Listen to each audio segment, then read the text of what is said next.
Want to see something cool? I'm an idiot, and as anyone who reads the comments on this channel can easily see, I'm quite often wrong about any number of things. We all are. I'm not special. I'm just the one doing it on camera, publicly, and often. I've learned just as much from these comments as you have from the videos. That's how it works. Each one teach one, and together we all do better. I love that YouTube is a two-way street. I don't have all the answers. Hell, I don't even know what the questions are. I work to be a decent man and simply be a smarter and better person than I was yesterday. Science and engineering aren't the ultimate answer for everything. They're the best explanation we have for how the world works with what we know today. We'll know more tomorrow, and our opinions and perspectives will change as we go. That's called growing up, and it's how we build a better world. There's an important aspect of science and engineering history that a great many people in our time have absolutely forgotten, and that's Hanlon's razor. It comes from Robert J. Hanlon. Kinda, but that's complicated. All of us writers steal lines like college kids steal girlfriends, so it gets muddy. The entire idea for this video comes from reading a whiny comment left by some ultra-woke backbiter twat who bothered me so much that I had to write 4 pages of smackdown. You think the pin of shame is bad? This idiot gets their whole video, but I deleted their original comment because to me it sounded like chewing Fruit Loops while wearing earplugs, and I'm not going to give him credit for it. Hanlon's razor states, "Never attribute to malice that which is adequately explained by stupidity."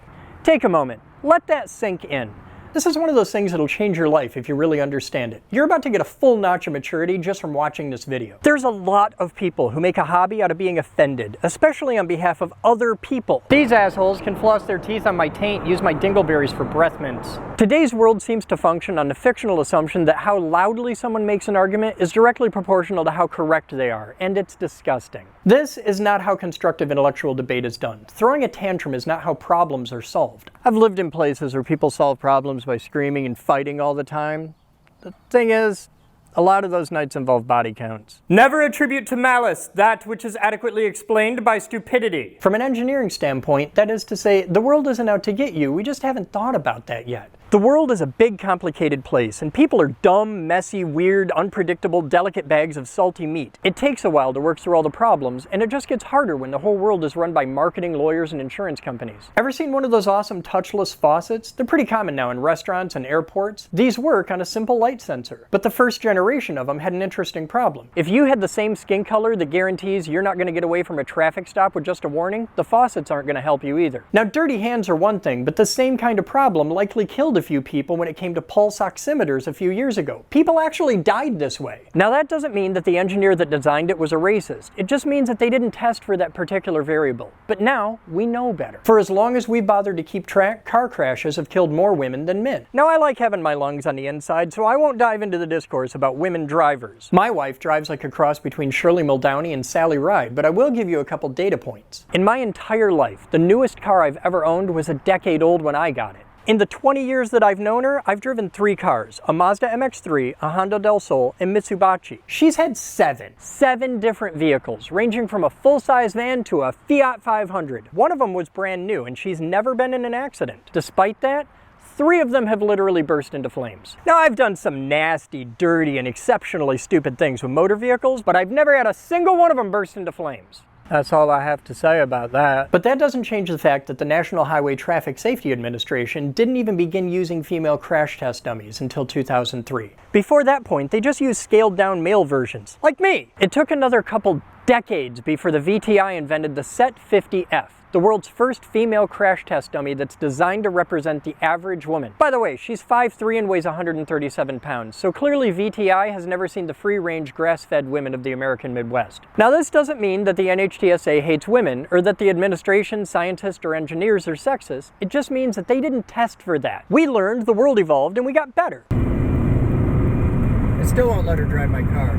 The Architectural Barriers Act, which you've never heard of 1968, was the first law passed by Congress to ensure that people with disabilities can access the constructed environment. More than 20 years after World War II and well into Vietnam, and it took that long to notice all the people in wheelchairs? Did engineers just walk around all the time just hating those damn cripples? We didn't even get the Americans with Disabilities Act until 1990. That was over 30 years ago. Do you have any idea how many illegal doorknobs I see every day? Do you think we have a rash of scientists and engineers out there there that are just dead set against every single person with MS? Do you think we invented laser light shows because we hate epileptics? That's like saying you became a vegetarian because you hate plants. This isn't even food. My dog won't eat this, and she thinks cat turds are candy. This is a process. It's societal evolution. Sometimes the most important aspects of research and design aren't in making the next big thing. It's about solving the everyday problems that are invisible to most of us. Decisions are made by those that show up. This is the generation that learned that, and you're seeing it everywhere. There's a lot of people who are quite upset about previously invisible groups stepping out from the closet and onto the streets. Change is uncomfortable, and that's okay. Those uncomfortable people have never lived in a world where groups of hillbilly queers decided to get liquored up and tie random straight people to trees and throw rocks at their heads. The thing is, and I realize that I'm saying this as a straight, middle-aged, boring, cisgendered white guy, the overwhelming majority of us just don't think about it. We don't care. I certainly don't. I don't waste my time worrying about who you love or how you dress or who you voted for or pray to or any of that. I see you for the person you are, not the physical ailments or disabilities or whatever you're battling.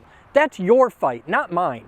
And I don't have the earned right or emotional wherewithal to take up your battles as some manner of stupid hobby or false show of solidarity. I've spent thousands of hours in hospitals. I got a PhD in waiting rooms. Never once have I met a victim. I've met an army of pissed off, malfunctioning, shattered, damaged, angry people who've been glued, screwed, stitched, and bolted back together again with the absolute best that science has to offer.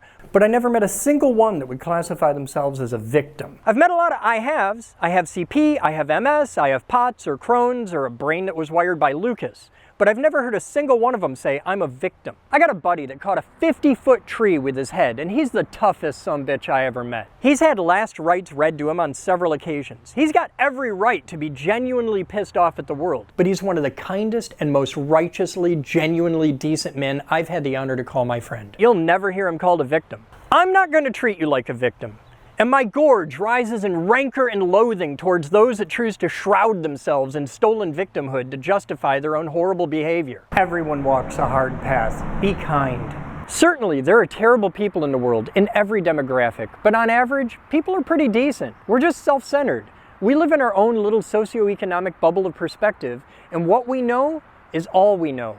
We don't hate you because you're different, we just don't think about you. And that perspective is carried through in our day-to-day design work. Engineers aren't hating on the handicapped and other minorities, but unless they're exposed to other problems, they don't think about them. The average decent person is happy to help someone in need, but they can't fix what they don't see. It's even worse for those of us in the trades, and especially engineers, because they're known for having great people skills. Have you ever met someone with the knack that wasn't cursed with an impassioned need to fix things and solve problems? They just need to start thinking about those problems. It's not sexy to design a new type of shower stall that works for someone that has a heart condition that makes them pass out in a shower. But it's meaningful work, and it's changing lives, and it needs to be done. There's so many things in life that we can't control, so many problems that'll take centuries of effort and trillions of dollars to solve. We cannot afford the mistake of getting all caught up in the mindset that it's too big to fix, so why bother trying at all? No, I won't have it. I won't give up. There's too much worth fighting for. It's imperative upon us as engineers, as the skilled trades of the world, and as the creators and thinkers and daydreamers and inventors. It's a righteous moral imperative that we fix the problems that are within our reach. We won't get them all. Some things are just too big and people are just too stupid, but damned if we won't try. We can't fix it all, but we can at least fix something. It doesn't have to be perfect, it only needs to be better. That's how we're going to do this.